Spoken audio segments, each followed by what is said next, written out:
So in rhetoric, we call verbal style ornamentation because you're sort of adding an extra something on top of an already figured out speech. Almost all of the really powerful speeches that we hear in real life include different types of ornamentation because they help to add interesting visual images, pleasing sort of ways of hearing something, and concepts to make your speech persuasive. So I've divided the sort of umbrella category of verbal style into figures and tropes. A figure is a change in the structure of a phrase or a sentence that lends it an ear-catching quality. So this has to do with the structure of how the words go in your sentence, how your sentences flow in your paragraph, specific organizations of words. Whereas a trope actually changes the meaning of words or concepts. So a figure is just about the structure of a sentence or a phrase, and a trope is about changing the meaning of a word. So when you're thinking about how to incorporate all of what I'm going to go over today into your speech, you can be really strategic about it. So draft your speech as you normally would, get it all set up so that you have your information where you want it, and then pick out the parts of your speech that you really want to emphasize to your audience for one reason or another, the most important parts. And then brainstorm different ways to say the same thing using figures and tropes. It really is just a brainstorming activity. Figure out one sentence that you really want to land well and try and think of how many different ways can you think to say that same thing to make it more impactful. So let's start with figures. Figures of repetition and parallelism. So this includes repeating words or phrases in order or having a parallel grammatical structure, and I'll show you what that means. So in Anaphora, which is a type of figure of repetition, you repeat a word or phrase at the beginning of successive lines in your speech. So in this example from Shakespeare's Richard II, this royal throne of Kings, this sceptered isle, this earth of majesty, this seat of Mars, this fortress built by nature for herself. So you see that emphasis that gets added at the beginning of every sentence by repeating the word this. You also see a lot of this in Martin Luther King's I Have a Dream speech, which I'll also drop in the general discussion forum for this week. Okay, this is another type of figure of repetition called Anadiplosis. And that is where you end one sentence or phrase the same way you begin the next sentence or phrase. Look at this example. A man could stand and see the whole wide reach of the blue Atlantic, but he stayed ashore. He stayed ashore and plowed and drilled his rows. You see how that phrase, he stayed ashore, was repeated at the end of one sentence and the beginning of another sentence. By adding that repetition, you're adding emphasis to this one particular aspect. He stayed ashore, right? And that sort of draws the attention to where you want it to be, because you start off talking about the whole wide reach of the blue Atlantic, which is a beautiful, a beautiful description where you might think about this wide expansive ocean, but then the speaker or the writer wants to draw your attention back to being ashore. And so he repeats that. Okay, another figure of parallelism is called Isocolon. And this is where you have a sentence or a phrase where you have chunks that are made up of equal length phrases or similar sounds that sort of have a cadence to them. No ifs, ands, or buts. The bigger they are, the harder they fall, right? If you have that sort of cadence to your speech, you're probably engaging in some of this figure called isocolon, where you're making parallel chunks.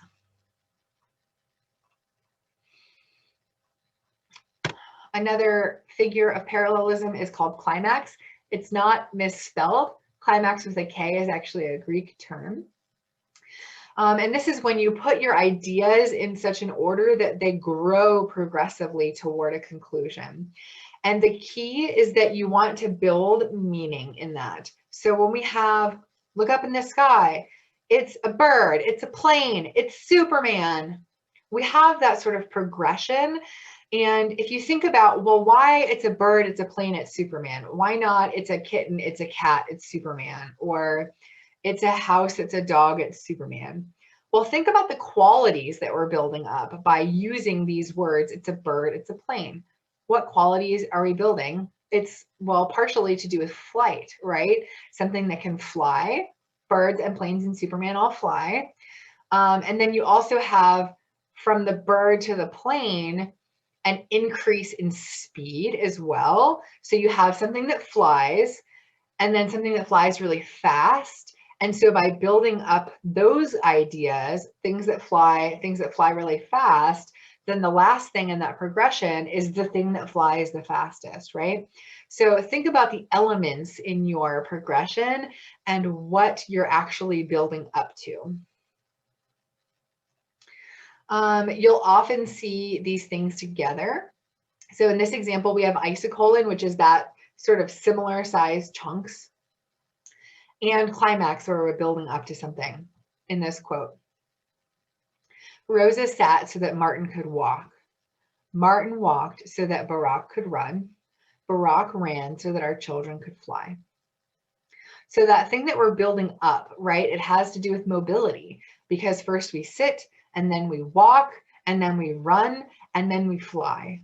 So that idea of mobility is built in, and it's progressing. We also have figures of word order, where you can add extra emphasis by changing the typical word order that you might expect. So one figure of word order is called Anastrophe, where you invert the order of words to add emphasis. So in The Big Lebowski, instead of saying, little Lebowski urban achievers, yes, we are proud of all of them, Maud says, little Lebowski urban achievers, yes, proud we are of all of them.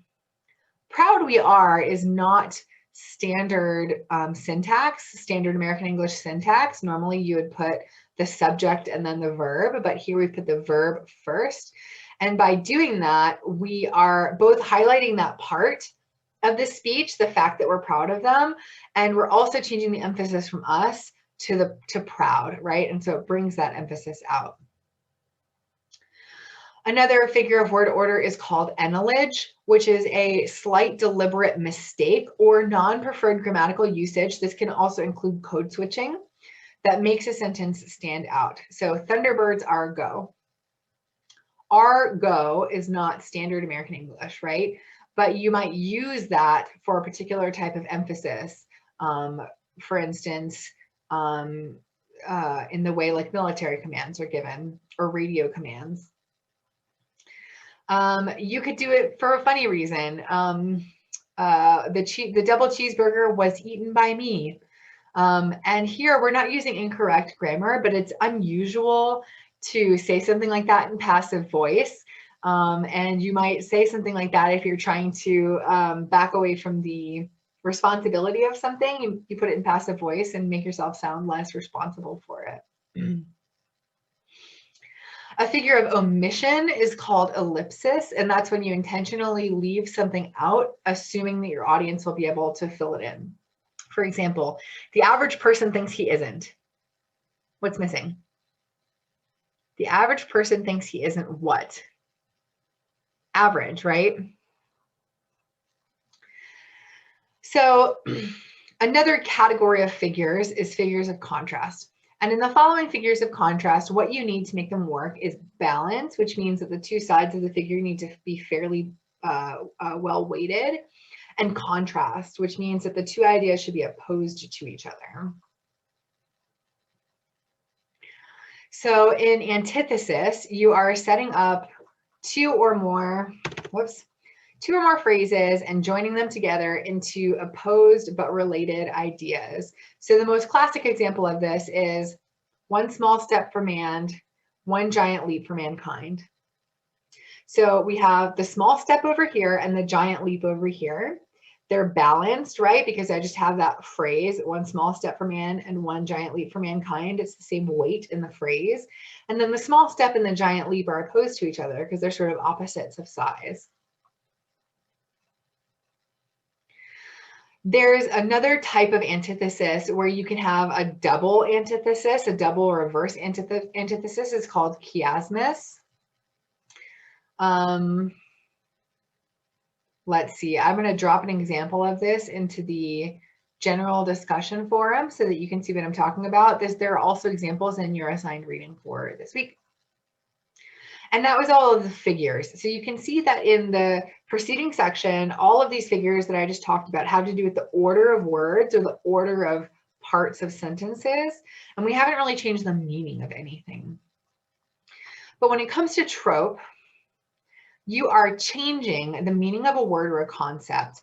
And you are causing one word or concept to carry the meaning of another word or concept. Okay, so I have these categorized again into groups. Sometimes it makes it easier to remember them. This is not that important for you to remember. So in this first grouping of tropes, I'll talk about metaphor, metonymy, simile, and catachresis. So a metaphor carries or bears the meaning from one term to another. So for example, if you say it is an oven outside, I'm adding the meaning of the word oven to our experience of the heat. Or if you say Justin Bieber is a monster, I'm adding the meaning of the word monster onto the person Justin Bieber. Be an example. Often in school, you'll learn that a metaphor is a comparison of two things without using like or as, and you can use that guideline to create metaphors. I'll drop some examples in the discussion forum of good and bad metaphors. Something you want to look for is that your metaphors don't get mixed up with each other, and that you really think about the characteristics of the two things that you're comparing to each other. There are also big metaphors that we use in everyday life. Some rhetorical theorists argue that all language is metaphorical. And you can think about some of these big metaphors in the way that we talk about climbing the ladder at work, climbing the social ladder, right?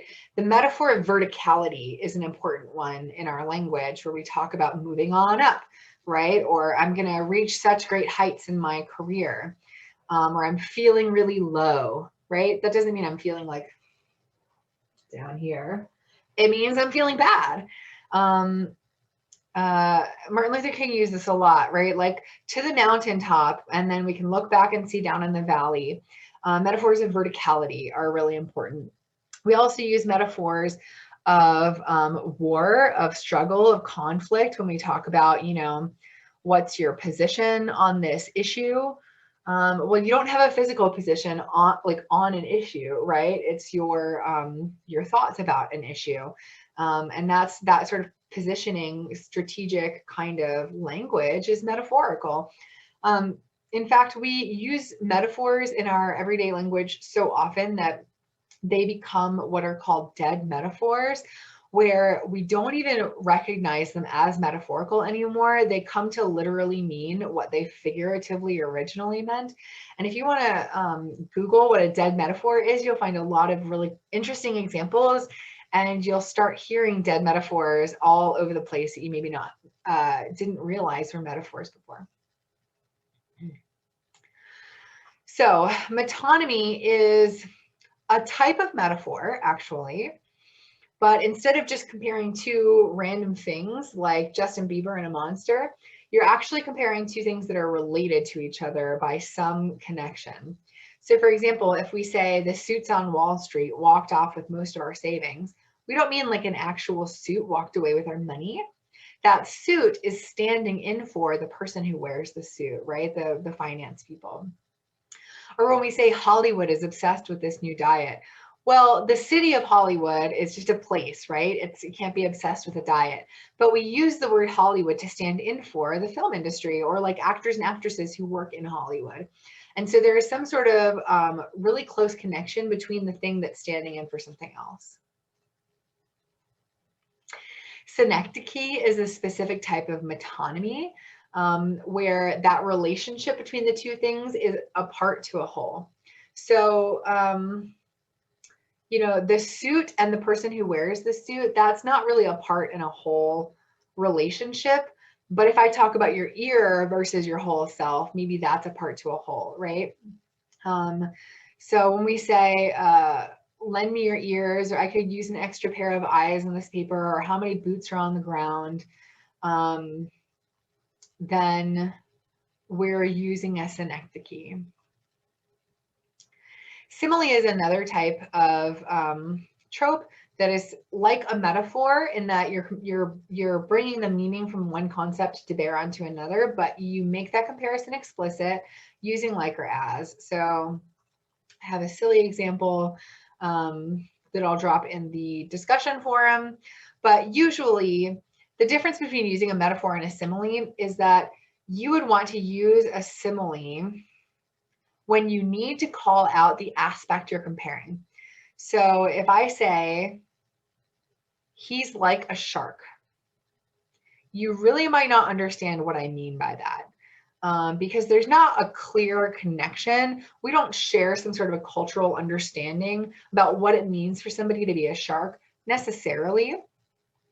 But if I say he's as fast as a shark, then you sort of get what I'm saying, right? Maybe that doesn't make that much sense, but by using the as construction, I have to include the quality of the thing that I'm comparing so that you understand why I'm making that comparison. So catachresis is a sort of subjective description for a really exaggerated metaphor. When you take a metaphor so far that it becomes ridiculous and the whole purpose of you using that metaphor is no longer just to bring meaning to bear, you're actually drawing attention to the construction of language that you've added in there. And in a way, this is not appropriate for a lot of public speaking class type speeches because you have to have real public speaking expertise and the perfect kind of situation where this is actually appropriate for you to draw attention to yourself as the speaker by using such an excessive metaphor. So for this example, the moon was full. The moon was so bloated it was about to tip over. Imagine waking to find the moon flat on its face on the bathroom floor, like the late Elvis Presley, poisoned by banana splits. It was a moon that could stir wild passions in a moo cow, a moon that could bring out the devil in a bunny rabbit, a moon that could turn lug nuts into moonstones, turn Little Red Riding Hood into the big bad wolf. This is like getting a little bit ridiculous, and it goes beyond just bringing extra meaning out. Hyperbole is a type of trope where you make an intentional exaggeration or an overstatement. So if your parent has ever said, I've told you to clean your room 1,000,000 times, you can say, parent, that's a hyperbole. You've only told me 5 times. Or if you say, we're out of chocolate, this is the worst day of my life. It's probably not really the worst day of your life, but by exaggerating, you are adding emphasis to how upset you are about that. The opposite of hyperbole is called litotes, and it's an intentional understatement or underplaying of something to add effect. So if you look at this picture and you say, oopsie, just had a little accident, you're adding a little bit of comedic effect to this by dramatically understating what happened in this image. So personification is another type of trope, and it's where you give human characteristics to an inanimate thing. And I'll drop some examples of that. When you might want to use tropes. If you want to transport emotional contents from one concept onto your topic, If you want to make people feel really warm and fuzzy about something, or if you want people to fear something, or if you want them to be angry, think about all those emotions that you might want to stir, right? Those pathos appeals. Then think about something that is really lovely or really scary or really sad, and try to figure out how you can bring the meaning from those concepts that hold a lot of emotional weight and bring them to bear on your speech. You can also use them when you need a specific type of example or case that proves a larger point, or when you're trying to give a compact explanation of a larger process or complex set of events. So if you're trying to describe how your body processes a particular type of nutrient in an informative speech, you might decide to use an extended metaphor and say the body is a machine, and the machine needs fuel to work, and the quality of the fuel will affect how well the machine works. And that's an extended type of metaphor, or a controlling metaphor, that you could draw through an entire speech to help simplify the complex processes of nutrition and digestion for your audience who might not have that expert technical knowledge. So when you're trying to add tropes into your speech, you want to ask yourself, is this plausible? Will my audience accept it? Is it going to make sense to them? If I'm implying irony or trying to be funny, is my audience going to get it? Is the trope elegant or artful? So, if you have to explain your metaphor so that it makes sense, then it's not doing its job of simplifying. Also think about using your metaphor to its fullest extent. So if you're going to use the body as a machine metaphor in your speech, what are all of the other implications of that? Like, what are the other ways that you can bring in things having to do with the way a machine works? And as always, think about how your use of verbal style is bringing you more towards your purpose and serving the purpose for your speech overall.